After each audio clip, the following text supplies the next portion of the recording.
Ngayon po ay ika-20 ng Hulyo. Ako si Lorlyn Garcia Velarde, hatid sa inyo ang pinakamainit na balita sa bansa dito sa News Force. Sa ulo ng mga balita, paglalantad sa bank records ni VP Sara, panawagan ng mga nagprotesta sa Senado. Investigasyon sa mga di umano'y anomalyang may kaugnayan kay Senator Cayetano, iginiit ni Senator Lacson. Yusek Castro, sinabi kay Senator Cayetano na akuin ang kanyang kakulangan at nang hindi siya naninisi ng Pangulo. Flood control probe isinusulong kasabay ng umano'y selective persecution. Taas presyo na naman bukas para sa mga produktong petrolyo. Mga pangunahing bilihin, walang inaasahang taas presyo sa kabila ng nakaambang pagtaas ng presyo ng langis. Patas at pantay na balita, komprehensibong ulat para sa pulso ng masa. Ito ang News Force.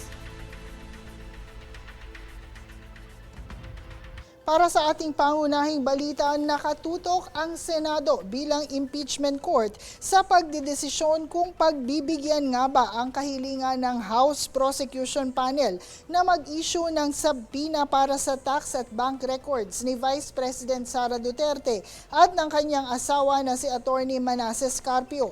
Kasabay nito, nanawagan ng iba't ibang grupo at prosecutors na pairalin ang transparency sa paglilitis, habang iginiit ng kampo ng Vice Presidente na dapat sundin ang due process at umiiral na mga batas sa paghawak ng sensitibong impormasyon. Mula sa Senado, tunghaya ng ulat, hatid ni Jade Buhoy. Ayon sa House Prosecution Panel, nananatili silang umaasa na magiging patas at may political neutrality ang mga senator judges sa pagdinig ng impeachment trial at ibabatay ang kanilang mga pasya sa mga ebidensyang ihaharap ng magkabilang panig. Dapat po ang Senado hindi i-clip ang itong kapangyarihan na ito. Dapat hindi i-restrict ang Senado acting as impeachment court para ma-access niya yung dapat na mga material na ebidensya na magiging importante or indispensable para ito po ang mag-arrive into a fair, impartial, and sound judgment based on the evidence that they have to obtain. Sinabi ni Private Prosecutor Attorney Jay Tolosa na mahalagang maisagawa ng mga senador ang kanilang tungkulin ng walang kinikilingan. Habang iginiit ni House Prosecution Spokesperson at Lanao del Sur Representative Sia Alonto Adjong na nakatuon ang kanilang panig sa paglalahad ng sapat na ebidensya upang makabuo ang impeachment court ng isang matibay at makatwirang pasya. The impeachment court has also the authority and the power to enforce them. Whoever fails, or refuses to comply with the subpoena, well, they will have to face the consequences that come with it. Merong contempt power ang impeachment court. Sa labas ng Senado, nagsagawa naman ng kilos protesta ang iba't ibang civic organization upang hikayatin ang Senado na aprubahan ang subpoena para sa bank at tax records ng Vice Presidente. Na pondo na hindi maipaliwanag ng confidential funds. Yaman na 6.7 billion na alam natin ay hindi nila pera kundi... Naglabas din ng hiwalay na pahayag ang grupong Bantay Impeachment sa pangunguna ni dating ACT Teachers Party List Representative Franz Castro na nananawagang ilantad sa publiko ang mga naturang dokumento at sinabing mahalaga ang mga ito sa pagtitimbang ng mga aligasyong nakasaad sa Articles of Impeachment. Ayon naman sa akbayan, ang issue ay hindi lamang tungkol sa mga financial records, kundi sa pananagutan ng mga opisyal sa paggamit ng pondo ng bayan, habang iginiit nitong hindi dapat ikubli ang mga ebidensyang maaaring makatulong sa paghahanap ng katotohanan. Samantala, nakatakdang pagbotohan ng Senado ngayong araw kung pagbibigyan ang kahilingan ng prosecution na maglabas ng subpoena kung saan kinakailangang maaprubahan ito ng mga senator judges na dumalo sa paglilitis. Sa naunang pagdinig, iginiit ng prosecution na hindi hadlang ang Bank Secrecy Law at Data Privacy Act sa pagkuha ng mga dokumento para sa impeachment proceedings, habang pinaninindigan ng depensa na dapat munang tiyakin ang pagsunod sa due process bago gamitin ng impeachment court ang kapangyarihan nitong magpalabas ng subpoena. Mananatiling nakatuon ang pansin ng publiko sa magiging boto ng senator judges, kaugnay ng subpoena sa tax at bank records ng vice-presidente.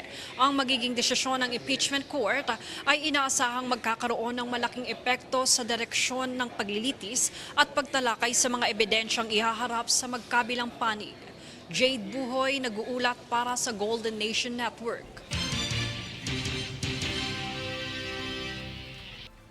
Samantala, nagpalitan ng mga pahayag sina Senator Panfilo Lacson at Senate Minority Leader Alan Peter Cayetano kaugnay ng mga aligasyon ng katiwalian at isinasagawang investigasyon sa ilang umano'y infrastructure projects at budget insertions. Habang iginiit na Lacson na nagpapatuloy ang pangangalap ng ebidensya laban kay Cayetano, mariin namang itinanggi ng senador ang mga paratang at iginiit na dapat maging patas ang anumang investigasyon. Nagbabalik sa ulat si Jade Buhoy. Inihayag ni Senador Panfilo Ping Lacson na gumagamit umano si Senate Minority Leader Alan Peter Cayetano ng tinatawag niyang squid tactics o paglihis ng usapin upang mailayo ang atensyon mula sa mga alegasyon ng katiwalian, kabilang ang umano'y 6.79 billion peso budget insertions sa 2025 General Appropriations Act at sinabing 25% kickback sa ilang slow protection at iba pang infrastructure projects. Ayon kay Lacson, patuloy silang nangangalap ng mga dokumento, testimonya at iba pang ebidensya na maaari umanong iharap sa Senate Blue Ribbon Committee, ilahad sa isang privilege speech o isumite sa Office of the Ombudsman para sa posibleng pagsasampa ng kaukulang mga kaso. Iginiit din niya na walang kaugnayan ang mga isyong ito sa pagpapatuloy ng impeachment trial ni Vice President Sara Duterte at sinabi niya na ang pag-uugnay dito ng kampo ni Cayetano ay isa lamang umanong pagtatangkang ilihis ang usapin mula sa mga alegasyon ng korupsyon. Sinabi rin ni Lacson na nakikipag-ugnayan na umano sa kanya ang ilang impormante at mga testigo, kabilang ang kapatid ni Cayetano na si Lino Cayetano, habang patuloy aniya nilang sinusuri ang mga proyektong posibleng may irregularidad sa Taguig City. Samantala, sa isang Facebook live stream, itinanggi ng senador na si Alan Peter Cayetano ang mga paratang at iginiit na bukas siya sa anumang investigasyon basta't maging patas at hindi umano pumipili ng mga iniimbestigahan. Sinabi rin niya na dapat ding masuri ang iba pang mga proyekto at opisyal na may kaugnayan sa mga contractor na binabanggit sa usapan. Habang question niya rin ang naging papel ni Lacson at Senador Erwin Tulfo sa isinusulong na investigasyon. Iginiit pa ni Cayetano na nauna nang na-verify ng Department of Public Works and Highways ang mga proyekto sa Taguig at wala umanong natukoy na ghost projects, habang umaasa siyang magiging batay sa ebidensya ang anumang susunod na hakbang ng mga kinaukulang ahensya. Sa ngayon, wala pang inilalabas na pinal na findings ang mga otoridad kaugnay ng mga aligasyon at nananatiling nakasalalay sa magiging resulta ng mga investigasyon ang anumang posibleng pananagutan ng mga sangkot. Patuloy namang hinihintay ang magiging resulta ng mga isinasagawang beripikasyon at investigasyon ng mga kinaukulang ahensya kaugnay ng aligasyon. Samantala, mananatiling mahalaga ang maayos na proseso sa pagbubusisi sa mga paratang upang matiyak ang pananagutan at mapangalagaan ang tiwala ng publiko sa mga institusyon ng pamahalaan. Jade Buhoy, nag-uulat para sa Golden Nation Network.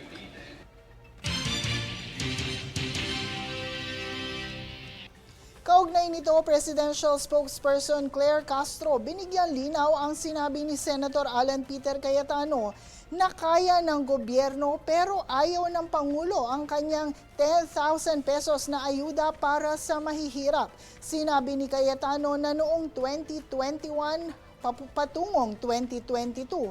Marami pang hindi nakaka-recover at kaya ng budget magbigay, pero pagkapanalo ni Presidente Marcos, ayaw niya. Ayon kay Castro, ang 10,000 pesos na panukala ay matagal nang isinusulong ni Cayetano noong pa lamang siya ay miyembro pa ng Kongreso, subalit hindi ito umusad kung kaya't naninisi ng iba.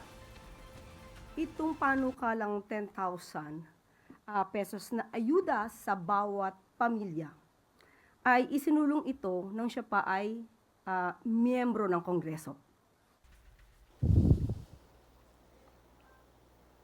Ayon pa kay Castro, kung si Cayetano mismo ang nagsabi na ito ay isang legislative proposal, dapat ay itong panukala ay dapat siya mismo ang gumawa ng aksyon.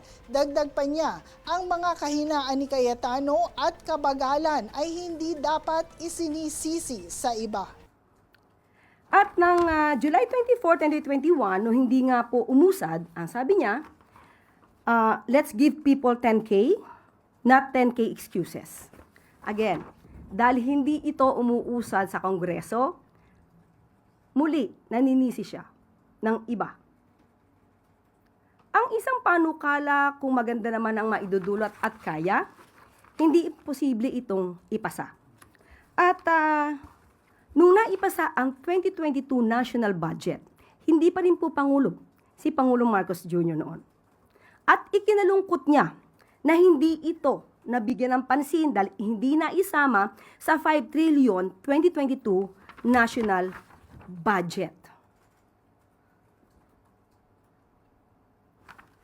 At ito lang June 30, 2022, sinabi niya, sa mga nagbabash sa 10K ayuda, kung kaya ko lang silang bigyan ng tagsa 10,000, binigay ko na sana sa kanila, pero sa katotohanan ito'y isang legislative proposal. So, ang ibig sabihin nito, siya muna ang dapat na gumawa ng aksyon. Kailangan niya muna itong paaprubahan sa Kongreso, sa House of Representatives, at saka sa Senado. Kung wala pa po siyang nagagawa, wala pong masasabing ni-reject ang Pangulo dahil wala po nga siya nasisimulan. Itong mga kahinaan ni Senator Alan Cayetano, kabagalan, at hindi at walang kakayanan sa pagtupad sa kanyang pangako, ay huwag niya pong ipahid sa ibang tao. 2022, ang gumawa ng budget na yan ay panahon pa ni dating Pangulong Duterte. Pero bakit hindi na isama yung kanyang proyekto o yung kanyang panukalang batas? Malamang ay hindi naniniwala sa kanyang panukalang batas at mukhang kulang sa pag-aaral dahil ang hinihingi yata niya is 200 billion pesos. So, papaano na kaya yung ibang mga proyekto kung sa 10K kada pamilya lang ito ibubuhos? So, dapat siguro aralin niya pang mabuti yan para mainggan niya yung kapwa niya mga mambabatas. Para sumang-ayon sa kanya at maipasa ito at hindi siya naninisi ng Pangulo.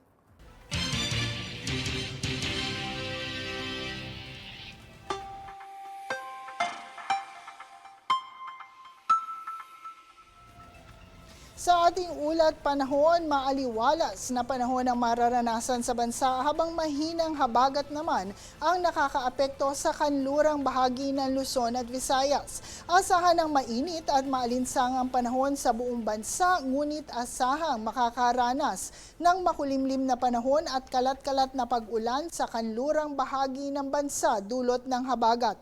Inaasahang magpapatuloy ng 2 hanggang 3 araw ang kasalukuyang panahon habang tinatayaring lumakas sa Miyerkules ang habagat.